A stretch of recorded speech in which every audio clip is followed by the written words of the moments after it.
लागे मोते कालियारे सते हवा तो डोरी लागिछि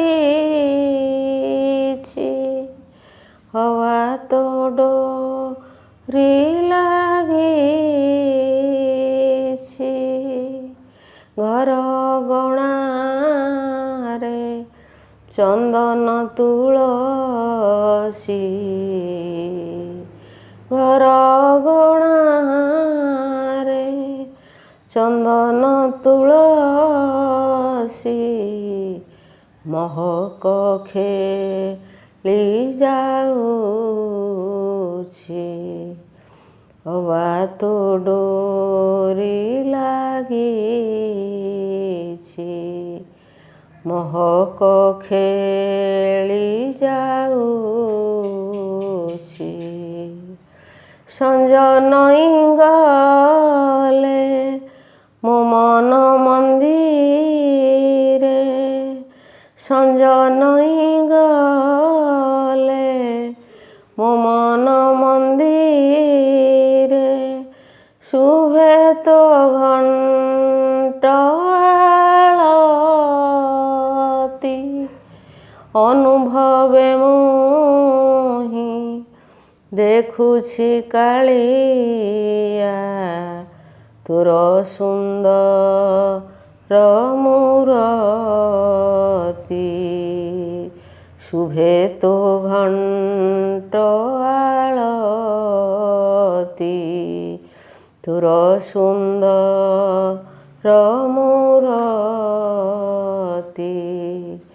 जेते देखिले भी मन बुझे नाही जेते देखिले भी मन बुझे नाही आखिरे लाखि रहुछि हवा तो डोरी लागिछि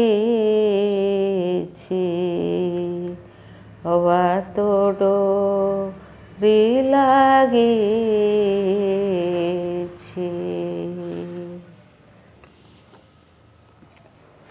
रामं लक्ष्मण पूर्वजन्मं रघुवरं सीतापति सुंदरं काकुस्तं करुणाकरं गुणनिधि विप्रप्रिये धार्मिकं राजेन्द्रं सत्यसन्धं दशरथतनयं श्यामलं शान्तमूर्ति वन्दे लोकाभिरामं रघुकुलतिलकं राघवं रावणारी यज्ञ रक्षार्थे विश्वामित्रଙ୍କ सहित श्रीराम लक्ष्मणଙ୍କ गमन एवं बला ओ अति बला विद्या प्राप्त श्रीरामଙ୍କ रूप देखि विश्वामित्र तपी दंडे जाए मुग्ध होई चाहिले निरोपी नव दुर्बादल श्याम देखी देह कांति विचारिले निश्चय ए लक्ष्मी देवी पति एते पांचि विश्वामित्र कहिले ताहांकु आस रघुनाथ जीवा आंभर वनकु आनंदरे वनाश्रमे बुलीण देखिब तुम्भ पाद लागिबन पवित्र होइब ताहा शुणी रामचंद्र सम्मत होइले डकायण विश्वामित्र राजांकु कहिले शुण आहे दशरथ अयोध्या ईश्वर श्रीरामଙ୍କ ପାଇଁ ମନେ शोचना न कर अतुल महिमा हटे जान एहांकरी ମନୁଷ୍ୟ ହୋଇଛ ତୁମ୍ଭେ ଜାଣିବ କିପରି। ସ୍ୱୟଂ ବିଷ୍ଣୁ ଅଟନ୍ତି ଏ ବୈକୁଣ୍ଠ ଈଶ୍ୱର। ଅସୁରଙ୍କ ବିନାଶନେ ହେଲେ ଅବତାର। ପୂର୍ବ ପୁଣ୍ୟ ବଳେ ତୁମ୍ଭେ ପାଇଛ ଏହାଙ୍କୁ ସନ୍ତୋଷ ଚିତ୍ତରେ ଏବେ ଦିଅ ହେ ଆମ୍ଭଙ୍କୁ। ତାଙ୍କ ପାଇଁ ବସି ମନେ ଚିନ୍ତା ନ କରିବ ନିଶ୍ଚିନ୍ତ ଭାବରେ ରହି ରାଜ୍ୟ ପାଳୁଥିବ।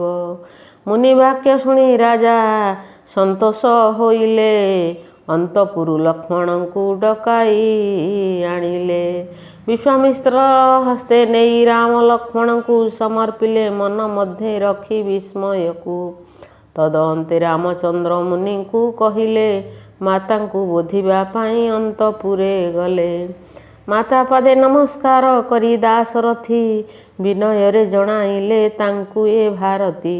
ଶୁଣ ମାତା ବିଶ୍ୱାମିତ୍ର ଜାଗ ରକ୍ଷା ପାଇଁ ନେଉଛନ୍ତି ଆଜ ମୋତେ ପିତା ଆଗେ କହି। ମୋ ସକାଶେ ମାତା ମନେ ଚିନ୍ତାକୁ ନ କର କ୍ଷତ୍ରିୟର ଯୁଦ୍ଧ ବିଦ୍ୟା ଅଟେ କୁଳାଚାର। ଯୁଦ୍ଧକୁ ପ୍ରଥମ ଯାତ୍ରା କରୁଅଛି ମୁହିଁ ସୁକଲ୍ୟାଣ କର ମାତ ମନେ ତୋଷ ବହି। ତାହା ଶୁଣି କୌଶଲ୍ୟା ଆକୁଳ ହୋଇଲେ ଶ୍ରୀରାମଙ୍କୁ କୋଳ କରି ମୁଖେ ଚୁମ୍ବ ଦେଲେ। ବୋଇଲେ ସେ ବେନି ନେତୃ ବୁହାଇଣ ବନ କହ ବାବୁ ଆସିବୁ ତୁ ରହି କେତେ ଦିନ। ତୋତେ ଛାଡ଼ି କିପରି ମୁଁ ଧରିବି ଶରୀର। ଚନ୍ଦ୍ରହୀନ ନିଶା ପରି ଦିଶିବ ଏ ପୁର। ମୁନିଙ୍କର ଯାଗ ଶେଷ ହେଲେ ଆରେ ବାପ ଶୀଘ୍ର ଆସି ମୋ ମନରୁ ଛଡ଼ାଇବୁ ତାପ। ଦିଗପାଳେ କରିଥାନ୍ତୁ ରକ୍ଷାକୁ ତୋହର। ଏତେ କହି କୌଶଲ୍ୟା ହୋଇଲେ କାତର। ମସ୍ତକ ଲଗାଇ ରାମ ମାତାଙ୍କ ପୟରେ ପ୍ରବେଶ ହୋଇଲେ ଯାଇ ମୁନିଙ୍କ ଆଗରେ। ରାମ ଲକ୍ଷ୍ମଣଙ୍କୁ ମୁନି ସଙ୍ଗତରେ ଘେନି ଦଶରଥ ନୃପ ଠାରୁ ହୋଇଲେ ମେଲାଣି। ଅଗ୍ରେ ମୁନି ମଧ୍ୟ ରାମ ପଛରେ ଲକ୍ଷ୍ମଣ ବ୍ରହ୍ମା ବିଷ୍ଣୁ ଶିବ ପରି କରନ୍ତି ଗମନ। ବିଶ୍ୱାମିତ୍ର ମୁନି ସଙ୍ଗେ ଜାନ୍ତେ ବେନି ଭାଇ ମନ୍ଦ ଗନ୍ଧ ଶୀତଳରେ ପବନ ବହଇ। ଶୂନ୍ୟ ଥାଇ ଦେବଗଣ କଲେ ପୁଷ୍ପ ବୃଷ୍ଟି ଦୁନ୍ଦୁଭି ଶବଦେ ପୂର୍ଣ୍ଣ ହେଲା ନବ ସୃଷ୍ଟି। ଅପସରା ଗଣେ ମିଳି ସଙ୍ଗେ ନୃତ୍ୟ କଲେ ଆନନ୍ଦେ ନାରଦ ମୁନି ବୀଣା ବଜାଇଲେ। ବିଶ୍ୱାମିତ୍ର ମୁନିଙ୍କର ସଙ୍ଗେ ବେନି ଭାଇ କେତେ ଦୂର ଚାଲି ଯାନ୍ତେ ଆନନ୍ଦିତ ହୋଇ। ତଦନ୍ତେ ବିଶ୍ୱାମିତ୍ର ଚାହିଁଲେ ଲେଉଟି ସେ ଦୁହିଁଙ୍କ ମୁଖୁ ଝାଳ ବାହାରୁଛି ଫୁଟି। ଟୋପି ଟୋପି ହୋଇ ତାହା ତଳକୁ ପଡ଼ଇ ଚନ୍ଦ୍ର ବିମ୍ବ ମଧ୍ୟରୁ କି ସୁଧା ବାହାରଇ। ଆତପେ ଦୁହିଁଙ୍କ ମୁଖ ଦିଶୁଅଛି ମ୍ଳାନ ତାହା ଦେଖି ଗାଧି ସୁତ ବିଚାରିଲେ ମନ। ପଥଶ୍ରମେ ବେନି ଭାଇ ହୋଇଲେ ପୀଡ଼ିତ ଆମ୍ଭ ଯୋଗେ ଏତେ କଷ୍ଟ ହେଲା ଉପଗତ। ସାମାନ୍ୟ କଷ୍ଟକୁ ଏତ ନ ପାରନ୍ତି ସହି କିପରି ବୁଲିବେ ବନେ ବହୁଦିନ ରହି। ଏହିପରି ବିଶ୍ୱାମିତ୍ର ବିଚାରି ମନରେ ପ୍ରବେଶ ହୋଇଲେ ଯାଇ ଦ୍ୱିପଥ ମାର୍ଗରେ। ଛିଡ଼ା ହୋଇ ସେଇଠାରେ ବିଶ୍ୱାମିତ୍ର ଯତି ବୋଲନ୍ତି ମୋ କଥା ଶୁଣ ବେନି ଦାଶରଥୀ।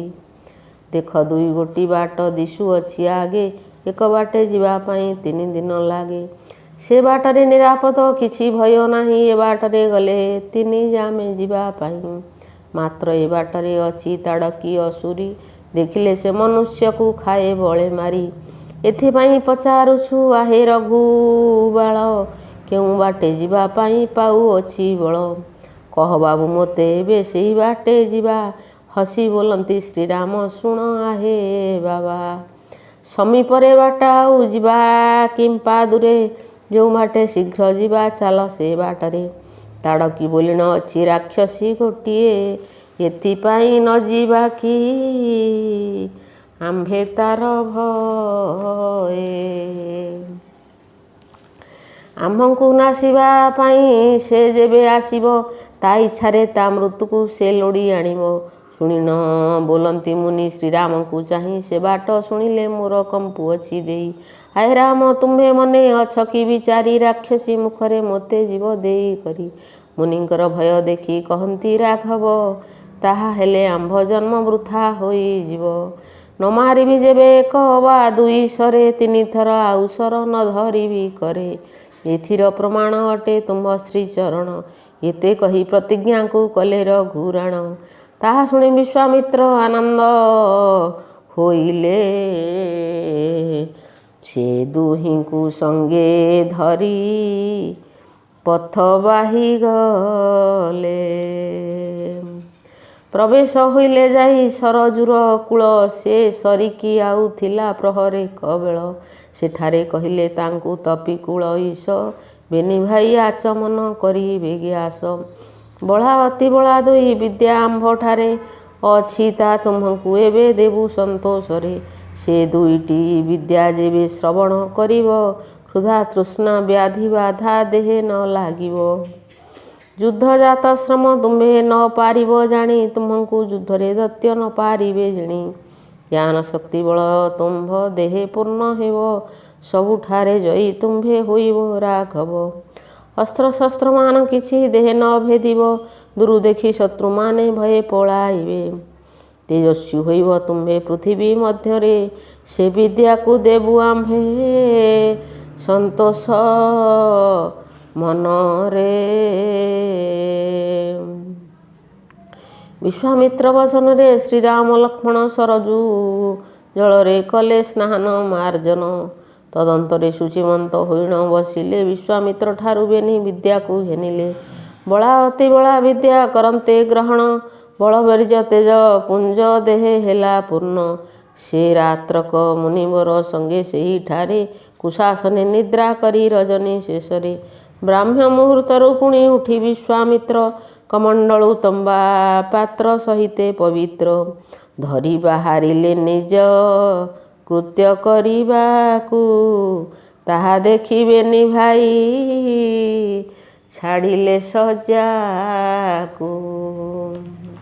ସରଜୁ ଜଳରେ ଯାଇ ସର୍ବେ ସ୍ନାନ କଲେ, ଯେ ଯାହାର ଯଥା ବିଧି ନିତ୍ୟକର୍ମ କଲେ। ପ୍ରାତଃକୃତ୍ୟ ସାରି ବିଶ୍ୱାମିତ୍ରଙ୍କ ପାଦରେ, ବନ୍ଦିଲେ ସେ ବେନି ଭାଇ ଆନନ୍ଦ ମନରେ। ବିଶ୍ୱାମିତ୍ର ବାଞ୍ଛା କଲେ ତାଙ୍କର କଲ୍ୟାଣ, ସେ ସ୍ଥାନରୁ ଯାତ୍ରା କରି ଗଲେ ତିନି ଜଣ। କେତେ ଦୂର ଚାଲି ଯାଇ ବିନା ପରିଶ୍ରମେ, ପ୍ରବେଶ ହୋଇଲେ ଗଙ୍ଗା ସରଜୁ ସଙ୍ଗମେ। ଗଙ୍ଗା ନଦୀ ତୀରେ ଯହୁଁ ଦେଖିଲେ ଶ୍ରୀରାମ, ଋଷିମାନଙ୍କର ଅଛି ପବିତ୍ର ଆଶ୍ରମ। ତାହା ଦେଖି ବିଶ୍ୱାମିତ୍ର ମୁନିଙ୍କୁ ଅନାଇ ପଚାରିଲେ, ଆଶ୍ରମ କାହାର ଅଟଇ? ଏମାନଙ୍କ କେତେ ଋଷି କରିଛନ୍ତି ବାସ, ସେହି ଋଷିମାନଙ୍କର ନାମ ଅଟେ କିସ? ଶୁଣିବାକୁ ତାହା ମୋର ହେଉଅଛି ମନ, ସେମାନଙ୍କ କଥା ମୋତେ କୁହ ତପୋଧନ। ଶ୍ରୀରାମଙ୍କ ବଚନରେ ବିଶ୍ୱାମିତ୍ର ଋଷି, ବୁଝାଇଲେ ସେ ଚରିତ ତାଙ୍କୁ ହସି ହସି। ପୂର୍ବକାଳେ କନ୍ଦର୍ପ ଯେ ଏହି ଆଶ୍ରମରେ, ମୃତ୍ତିମନ୍ତେ ବାସ କରୁଥିଲେ ଆନନ୍ଦରେ। ତଦନ୍ତେ ଆଶ୍ରମେ ଆସି ସଦାଶିବ, ତପସ୍ୟାକୁ ଆଚରିଲେ ମନେ ବହି ଭାବ। ତପଶେଷେ ଏକ ଦିନେ ସେହି ଦିଗ ବାସ, ବୁଲୁଥିଲେ ବନରେ ମନେ ବହି ତୋଷ। ଦୁଷ୍ଟପଣେ ମଦନ ଯେ କୁସୁମ ବିଶିଖ, ବିନ୍ଧିଲେ ସେ ଶିବଙ୍କର ହୃଦୟ କରି ଲାଖ। ତାହା ଜାଣି ରୁଦ୍ର ରୂପ ଈଶ୍ୱର ଧଇଲେ, କୋପ କରି ଅଗ୍ନି ନେତ୍ରେ ତାହାଙ୍କୁ ଚାହିଁଲେ। ସେ ଅଗ୍ନିକୁ ଦେଖି କାମ ଭୟେ ପଳାଇଲା, କେତେ ଦୂର ଅନ୍ତରେ ସେ ଭସ୍ମ ହୋଇଗଲା। ଯେଉଁଠାରେ ଭସ୍ମ ହେଲା ଅନଙ୍ଗ ଶରୀର, ଅଙ୍ଗ ଦେଶ ବୋଲି ନାମ ହୋଇଲା ତାହାର। ଶିବଙ୍କର ଶିଷ୍ୟମାନେ ଆଜି ପର୍ଯ୍ୟନ୍ତେ, ସେହିଦିନୁ ଏଥିଛନ୍ତି ଜାଣ ରଘୁପତେ। ଶ୍ରମ ହରି ଏ ରାତିକ ରହି ଏ ଠାବରେ, କାଲି ଉଠି ପଥ ବାହି ଯିବା ପ୍ରଭାତରେ। ଶ୍ରୀରାମଙ୍କ ଆଗମନ ଜାଣି ଯୋଗ ବଳେ, ମୁନିଗଣେ ଉପଗତ ହେଲେ ସେହି କାଳେ। ବିଶ୍ୱାମିତ୍ର ସଙ୍ଗତରେ ରାମ ଲକ୍ଷ୍ମଣଙ୍କୁ ଅତିଥି କରିଣ ନେଲେ ନିଜ ଆଶ୍ରମକୁ। ପାଦ୍ୟ ଅର୍ଘ୍ୟ ଦେଇ ଯଥା ବିଧି ପୂଜା କଲେ ଫଳମୂଳ ଦେଇ ତାଙ୍କ ମନକୁ ତୋଷିଲେ। ସେ ମୁନିଙ୍କ ଆଶ୍ରମରେ ରହି ସେ ରାତିକ ପ୍ରଭାତରୁ ଉଠିଗଲେ। 3 ଜଣ ଯାକ କ୍ରମେ ଯାଇ ଗଙ୍ଗା ନଦୀ କୂଳରେ ମିଳିଲେ। ତାଙ୍କୁ ଦେଖି ଋଷିମାନେ ତରଣୀ ଆଣିଲେ। ବିଶ୍ୱାମିତ୍ର ସେନାବରେ ରାମ ଲକ୍ଷ୍ମଣଙ୍କୁ ବସାଇ ବସିଲେ ଆପେ ବହି ହରସକୁ। ଋଷି ଶିଷ୍ୟମାନେ ଯତ୍ନେ ବାହି ନେଲେ ନାବ। ସରିତ ଗର୍ଜନ ଶୁଣି ପୁଛିଲେ ରାଘବ, କହ ଗାଧିସୁତ କିମ୍ପା ଶୁଭଇ ଶବଦ। ସେ ଶବଦେ ମୋର କର୍ଣ୍ଣ ହେଉଛି ସ୍ତବ୍ଧ। କି କାରଣେ ଭୟଙ୍କର ଶବ୍ଦ ହୁଏ ଜାତ। ସଂକ୍ଷେପୀ କହନ୍ତୁ ମୁନି ତହିଁରେ ବୃତ୍ତାନ୍ତ। ତାହା ଶୁଣି କହନ୍ତି ସେ ବିଶ୍ୱାମିତ୍ର ମୁନି। କୈଳାସକୁ ଦିନେ ଯାଇଥିଲେ ପଦ୍ମଜନୀ। ଏ କସର ଜାତ କଲେ ମନରୁ ତାଙ୍କର। ତେଣୁ ତାର ନାମ ହେଲା ମାନସରୋବର। ସେହି ସରୋବରରୁ ଏକ ନଦୀ ହେଲା ଜନ୍ମ। ସରୋବରରୁ ଜାତ ହୋଇ ସରଜୁ ତା ନାମ। ସରଜୁର ଜଳ ଗଙ୍ଗା ଜଳ ସହିତରେ ଏକ ସ୍ଥାନେ ମିଶିବାରୁ ଶବ୍ଦ ଜାତ କରେ। ତୁମ୍ଭ ଅଯୋଧ୍ୟାର ଚାରି ପାଖରେ ସରଜୁ ବଳୟ ଆକାରେ ରହି ଦିଶେ ଅତି ମଞ୍ଜୁ। ସେ 2 ନଦୀକୁ ତୁମ୍ଭେ ନମସ୍କାର କର। ଶୁଣି ତାଙ୍କୁ ନମସ୍କାର କଲେ ବେନି ବୀର। ନାବରୁ ଉତୁରି ଗଙ୍ଗା ଦେବୀଙ୍କ ଦକ୍ଷିଣ ତୀରେ ପ୍ରବେଶ ହେଲେ ଯାଇ 3 ଜଣ। ଅରଣ୍ୟକୁ ଦେଖି ରାମ ବୋଲନ୍ତି ହରଷେ, କିମ୍ପା ଏହି ବନ ଏଡ଼େ ଭୟଙ୍କର ଦିଶେ। ପାଟଳୀ ଗାନ୍ଧାରୀ ଶାଳ ପିଆଳ ଅର୍ଜୁନ ଇତ୍ୟାଦି ବୃକ୍ଷରେ ପୂର୍ଣ୍ଣ ହୋଇଛି ଏ ବନ। ମନୁଷ୍ୟ ସଞ୍ଚାର କିମ୍ବା ଏଥେ ହେଉନାହିଁ। ରହିଛନ୍ତି ବନ ପଶୁମାନେ ପୂର୍ଣ୍ଣ ହୋଇ। ଝିଙ୍କାରୀର ଝଙ୍କାରରୁ ଭୀଷଣ ଶବଦ ଜାତ ହୋଇ କରୁଅଛି କର୍ଣ୍ଣକୁ ସ୍ତବ୍ଧ। ତାହା ଶୁଣି ବିଶ୍ୱାମିତ୍ର ବୋଲନ୍ତି ଏ ସନ। କହିବା ଯେ ଚରିତକୁ ଶୁଣ ଦେଇ ମନ। ପୂର୍ବ କାଳେ ବନରେ ଅଗସ୍ତୀ ଆଶ୍ରମ କରି ସୁଖେ ରହିଥିଲେ ଜାଣ ହେ ଶ୍ରୀରାମ। ଅଗୋଚର ମହିମା ଯେ ଅଟେ ତାହାଙ୍କର। ଏକ ଚଳୁକେ ଶୋଷିଲେ ସମୁଦ୍ରର ନୀର। ନାହାନ୍ତି ଅଗସ୍ତୀ ଋଷି ଏବେ ଏହିଠାରେ। ତପ କରୁଛନ୍ତି ବସି ଅନ୍ୟ ଆଶ୍ରମରେ। ଏ ତ୍ରିଥର ମହିମାକୁ ଶୁଣ ରଘୁପତି ବ୍ରତ। ଅସୁରକୁ ବଦ୍ଧ କଲେ ସଚିପତି ବୃତ।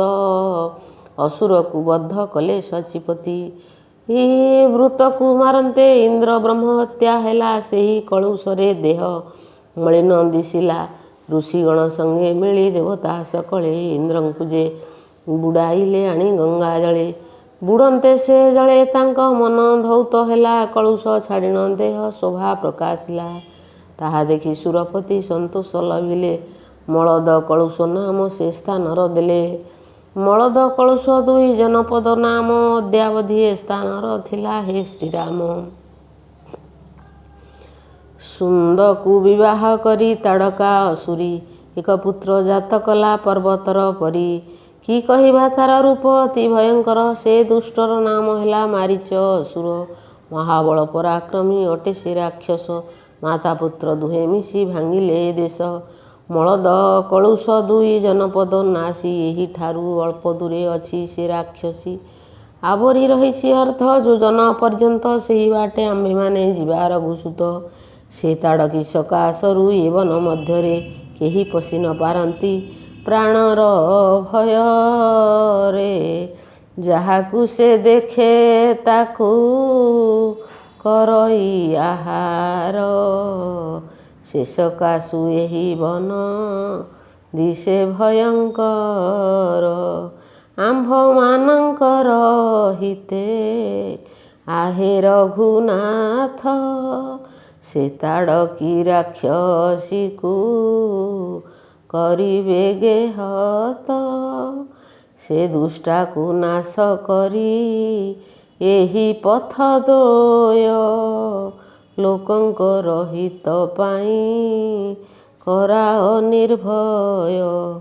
ପଚାରିଲେ ଯାହା ରାମ କହିଲୁ ତୁ ଆମ୍ଭେ, ଏଥିପାଇଁ ଯାହା ଉଚିତ ତାହା କର ଏବେ।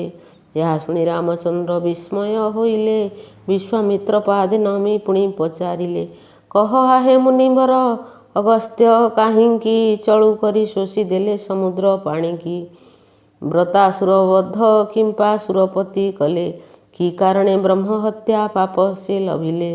ତାଡ଼କୀ ଅସୁରୀ ଅଟେ କାହାର କୁମାରୀ, ଏଡ଼େ ବଳି କିମ୍ପା ହେଲା ସ୍ତ୍ରୀ ହୋଇକରି? ଏଥିରେ ସଂଶୟ ମନେ ହେଉଅଛି ଜାତ, ଫେଡ଼ି କହ ମହାମୁନି ଏସବୁ ଚରିତ।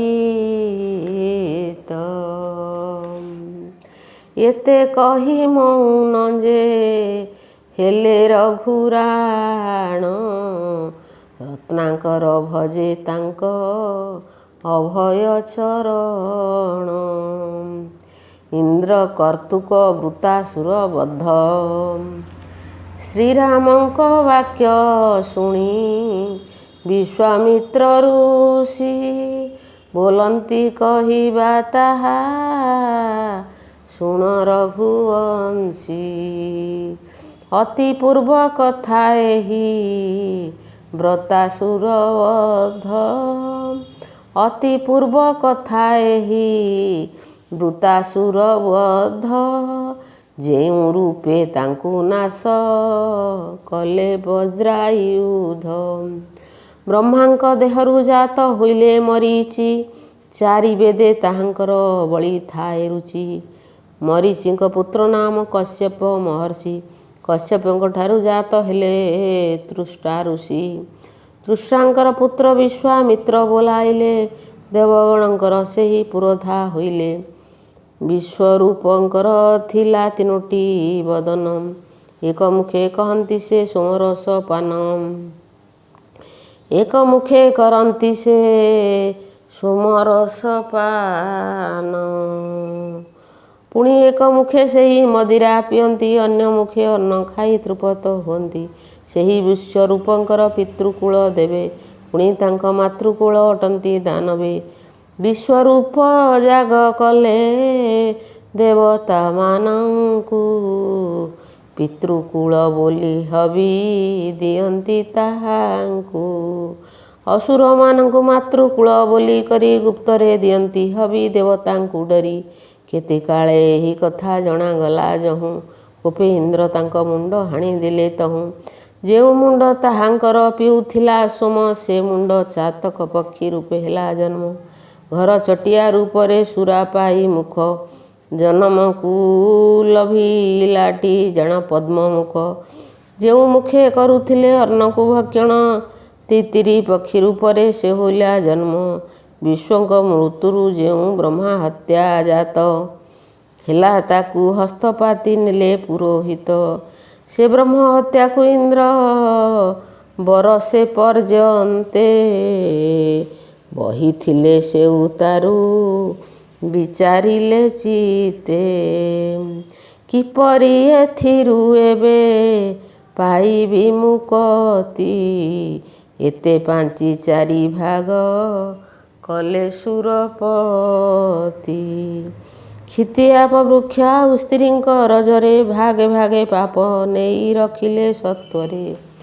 ପୃଥିବୀକୁ ଚାହିଁଣ ଯେ କହନ୍ତି ବାସବ, ତୋ ଉପରେ ଖାତମାନ ଯେବେ ଖୋଳା ହେବ, ତୋ ଇଚ୍ଛାରେ ସେହି ଖାତ ହେଉଥିବ ପୂର୍ଣ୍ଣ। ଏତେ କହି ଭାଗେ ପାପ ଦେଲେ ସୁର ରାଣ।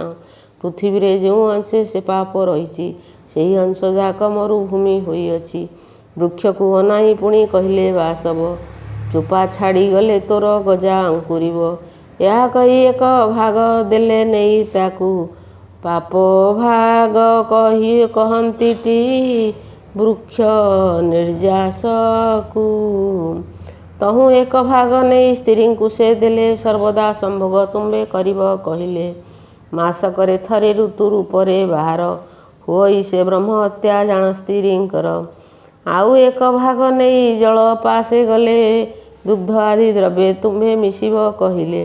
ଏତେ କହି ଜଳ ମଧ୍ୟେ ଥୋଇ ସେ ପାପକୁ, ଆନନ୍ଦରେ ଗଲେ ଇନ୍ଦ୍ର ସ୍ୱର୍ଗ ଭୁବନକୁ।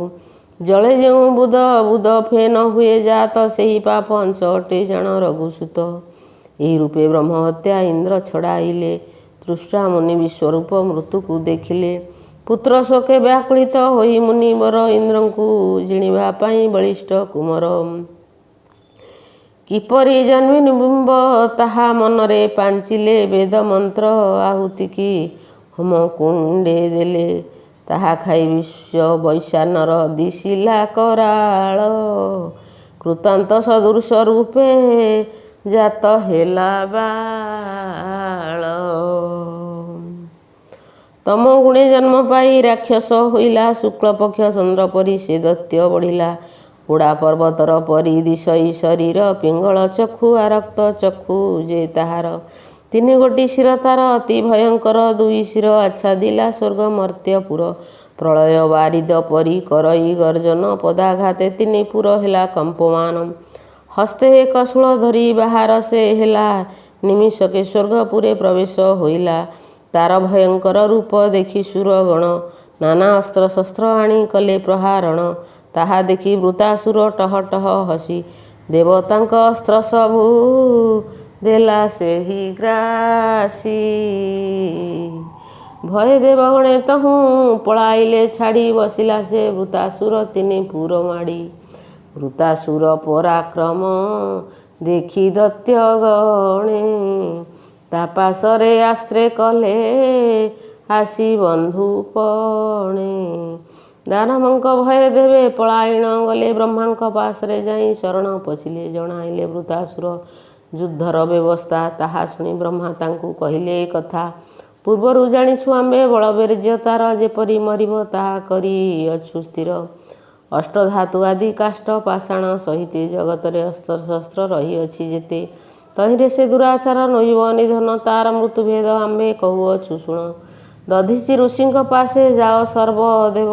ବିନୟରେ ସେ ମୁନିଙ୍କ ପାଦେ ଜଣାଇବ।